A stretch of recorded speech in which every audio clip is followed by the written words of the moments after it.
有很多人对出家生活很好奇，有一些人一门心思想出家，但他们都没有通畅的渠道了解出家后的真实生活。大家所了解的很多只是一小片段，或者自己臆想的，或者是路边社八卦的。至于出家后的心路历程，更是少见。有些弯路，有些挫折，我们不需要自己再走一趟，看看别人花了几十年甚至一辈子时间验证的内容，或许可以给我们一些启迪。今天我邀请一位特别嘉宾，他是瑞典人。在27岁时，他本可以稳稳的功成名就，但他放弃了，转而在泰国出家，历经17年之后又还俗，回到瑞典进行演讲和正念指导，在瑞典家喻户晓。出家的人有很多，能坦然面对现实和自己的不堪，能如实诉说自己经历的人很少。有不少人都来给自己脸上贴金，或者神化自己。有请毕约恩老师。毕约恩老师的全名是 Bjørn Nauticke Lindblad， 我称您毕老师可以吗？可以的。很多人肯定很好奇，为什么你本来好好的生活在瑞典，过着稳定富裕的生活，却要跑到泰国，还剃光了头，出了家？我是在泰国森林寺派修行，不仅仅是剃光了头，而且过着没有钱、没有性，还不能自慰，没有电视和小说，没有酒精，没有假期，没有家庭团聚，没有现代化设施，还不能自由选择进食时间的生活。对于大多数人来说，这就是地狱。这样的生活我过了17年，而且是自愿的。为了什么呢？有记者也问我，这17年我学到什么？我当时也是一愣，但答案很快就清晰了。我学到最重要的技能是对自己的每个念头再也不相信了。哦，你觉得念头有什么问题？念头本身没有问题，但自动的、漫不经心的念头，还有挥之不去的念头才是大问题。未经训练过的头脑经常就是这样，或者每天迷瞪瞪的，开车时经常会错过路口，或者每天处于焦虑中、抑郁中。我大学读的是商学院，学的是经济学硕士，但其实我并不喜欢这些。我选择经济学这个专业，可能只是因为我想让爸爸骄傲。如果长时间做自己并不喜欢的事情，的确是一件痛苦的事。但这个专业当时在瑞典很吃香，还没毕业，瑞典燃气公司就录用了我，而且我很快就平步青云。2年后，我就有公司的配车，有秘书，坐飞机时都是商务舱，在海边还有一间房子。只要再过2个月，我就是西班牙子公司有史以来最年轻的 CFO。我当时才26岁，在很多人看来，我很成功，前途似锦。只是我并不快乐。事业成功，但不快乐。是的，我可以装腔作势，假装我很专业，但我无法从工作中得到激励和滋养，无法和同事建立归属感，找不到工作的意义。我的工作就是为股东们赚更多钱，但他们有多少钱，跟我有什么关系？那说明你的兴趣不在这里。像巴菲特、芒格，他们一辈子就在干这件事，帮助股东赚更多钱。当然，也有人认为，不就俩炒股的老头吗？但他们的确也为这个世界创造了很多价值。我看出来了，您是妥妥的文艺男青年。反正，在当时，我的确不想再做什么财务报告，整天都陷在恐惧、焦虑和无助的思想漩涡中。我想从这种情绪中走出来，怎么办呢？我原来受的教育都说要积极思考，要乐观，要阻止这些负面的想法。但阻止负面的想法，就像是和自己的影子作战，是行不通的。刻意让自己更开心，这让我觉得好假，而且很肤浅。怎么找回宁静呢？我听说有个方法，那就是冥想。我开始留意自己的呼吸。你之前没学过观呼吸，就直接开始观呼吸吗？呼吸嘛，谁又不会？我只是想试试，于是全心全意地专注在呼吸上。吸气，入，停；呼气，出，停。当然，这只能持续一小段时间。接着，我就开始思绪纷飞。开会时我要说什么？晚上吃什么？我什么时候回瑞典？等等等等。但最后，我还是稍稍平静下来了。我对那些神秘主义和宗教并不感兴趣，我只是想要放松一段时间，不再这么焦虑。瑞典人喜欢务实，现在大多数人练习冥想，其实也不在乎什么灵魂啊，什么高阶体验啊，只是想放松，缓解焦虑。当我焦虑缓解之后，开始比较容易的能进入单纯的觉察。有个想法很清晰的呈现在我面前，这想法并不是我的逻辑推理，只是很清晰的呈现在我面前，是该往前走了。我花了大约5秒钟下定决心，决定辞职。是不是太冲动了？不冲动怎么叫年轻？我那时候26岁。我知道这想法很危险，但当时我觉得浑身充满了力量，能量一波又一波的袭来。2天后，我递了辞呈。观察呼吸的体验让我觉得很自在，就像天上白云朵朵飘来飘去，有时候也会乌云密布，有时候万里无云，但不管如何，都有足够的空间容纳这一切。对一切只是保持觉察，但不去控制，一切会来也会走。这给我带来了一种美妙的自由感。那些念头并没有消失，但不再像原来那样会影响我。我有各种念头，但这些念头并不是我。这些念头并不是问题，不断追逐这些念头，或者与这些念头对抗，或者故意回避这些念头，这才是问题。那怎么放下呢？你现在试着紧握拳头，感受下那种紧张，然后松开，感受下放松。放下，只是需要把注意力轻轻转移到其他地方。这些念头的唯一养分来源，就是你的注意力。让人暂时放开正在想的事情，刻意的、有意的把注意力转移到一件不是很复杂的事情上，比如呼吸上，就可以为我们提供疗愈和充电的喘息空间，远离内心的混乱。对，恢复活力，就像你每天要吃饭、要睡觉，同样，你也需要学习一些技巧来恢复活力。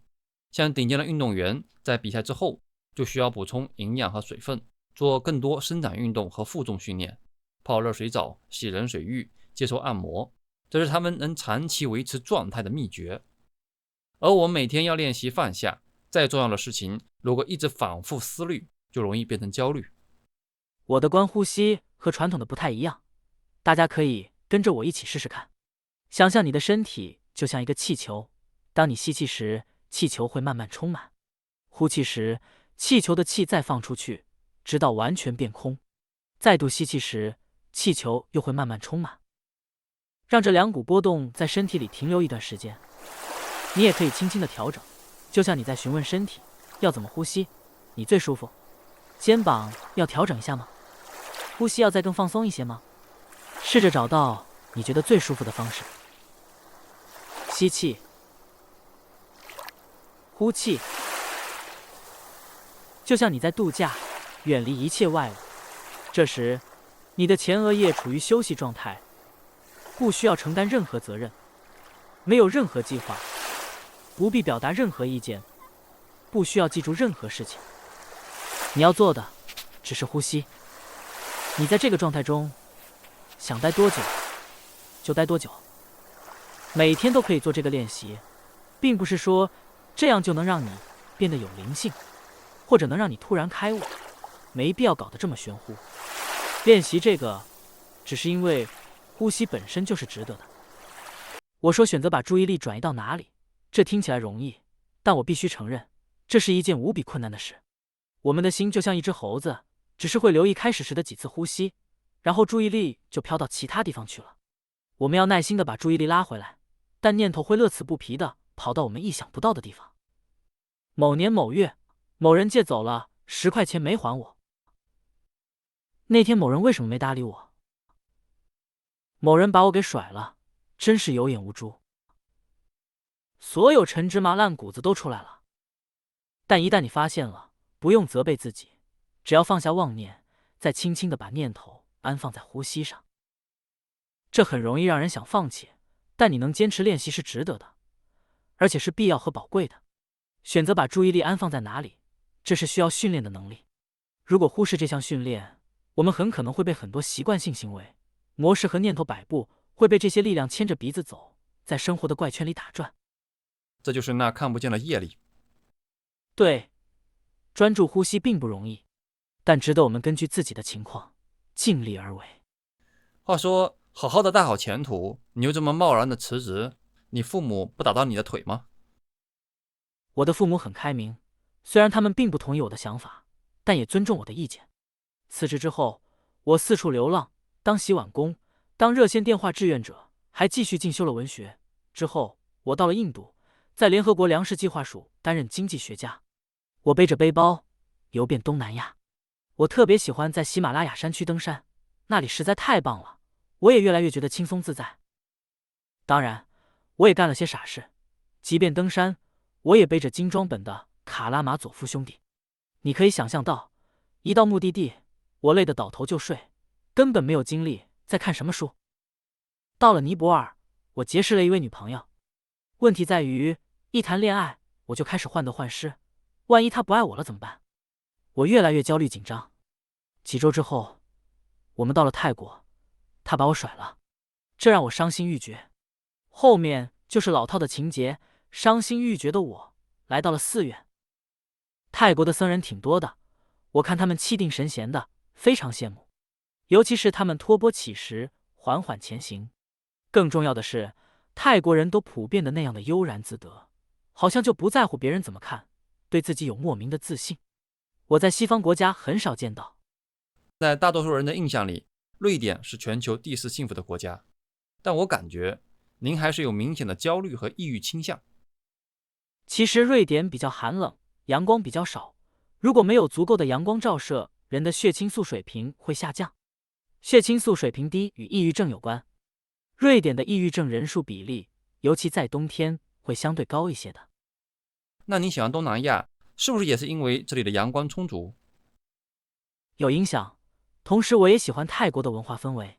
泰国差不多95%以上的人都信仰佛教，他们喜欢悠闲，更倾向于按时上下班，更注重生活的平衡，人也更热情，是真的热情。在瑞典，我们更注重个人隐私，邻里之间都会保持一定距离。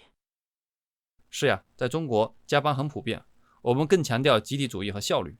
不同国家之间的文化差异真的很大。是的，从小我内心就有个声音，批评我做的不够好。当我做错了或者搞砸了，内心批评的声音会特别大。在我的家乡，很多人都会这样，即使只是无心之过，内心的批评都会冒出来。相对来说，泰国人会更喜欢自己，好像他们所到之处都在说，有我在，一切都会更好的。我非常喜欢这样。恰巧，当时我听说那里有个寺院要举行1个月的英文冥想课程，所以我去报名参加了。在那里，我看到僧人们经常闲聊和抽烟，而冥想的反而是我们这些西方人，通常我们还很严肃。在泰国，有些宗派认为抽烟没问题。泰国有短期出家的风俗，他们出家被认为是报答父母恩的方式。大多数人在几天或者几周后就会还俗，即使留下来的，大多数只是为了逃避生活的压力，真正是为了求证什么的很少，所以他们闲聊和抽烟就很正常了。是这样的，虽然我很认真的冥想，想把注意力锁定在呼吸上，但实际上我一直在胡思乱想。这个课程是1个月，但我第4天就跑了。我不是没有意志力，睡木床这没问题，禁语这没问题，大清早起床没问题，吃的很少而且很差还是没问题。但是要我一整天面对自己那喋喋不休、唠叨不断的念头和批评，这我受不了。我越想安静下来，这些念头越是前仆后继的反扑上来，无法独处，这才是问题。我虽然是个逃兵，但还是有些收获的。当悲痛、焦虑和孤独感袭来时，我知道可以选择有意识的观察呼吸，把注意力轻轻安放在呼吸上，而不是立刻相信大脑抛给我的所有念头。这就是我最大的收获，也是佛陀给我的第1个礼物。这些念头没什么了不起的，只是大脑那上千亿神经元的电信号而已。是的，所以过了一段时间，我又回到了那个小寺院，完成了4周的课程。在这个过程中，我曾经想放弃3次，但是指导老师让我好好休息，安慰我，也许第2天就感觉不一样了。实际上，的确如此。我开始明白，为什么佛陀一直在强调无常，没有什么是永恒不变的，就连最艰难的时期也一样。这是佛陀给我的第2个礼物。回到瑞典之后，我继续冥想，即使遇到艰难的困境，我试着引导自己的注意力，选择适当的目标，有很多困扰常常就消失了。选择把注意力安住在适当的目标，这或许是我们唯一能做的事。这是佛陀给我的第3个礼物。其中，不要相信你的每个念头。这个礼物在生活中一直在帮助我。我们有很多念头是不自觉的，是我们过去经历的印记，是你的基因编码，混合着你生活环境的文化，日常接触到的讯息。我们无法选择自己的念头，也不能决定它们是不是冒出来，但我们能以不同的方式来面对它们，或者继续滋养它们，或者忽略它们。我们可以选择是否相信它们。这就是毕老师给我们带来的礼物。不要相信你的每个念头。毕老师之后又经历什么了呢？欲知后事，请听下回分解。好，感恩老师，感恩作为阿罗汉，感恩大家花时间听法思维。愿大家能以智慧照耀你前行的路，不被无明带跑。有问题到星球，我有问必答。欢迎大家关注公号你好阿涵，只跟你说不忽悠可实践的正念冥想，可以解忧，我有阿涵。欢迎点亮转发关注充电，欢迎加入频道会员，把视频传播给更多人，愿你平安吉祥，一切顺利，谢谢。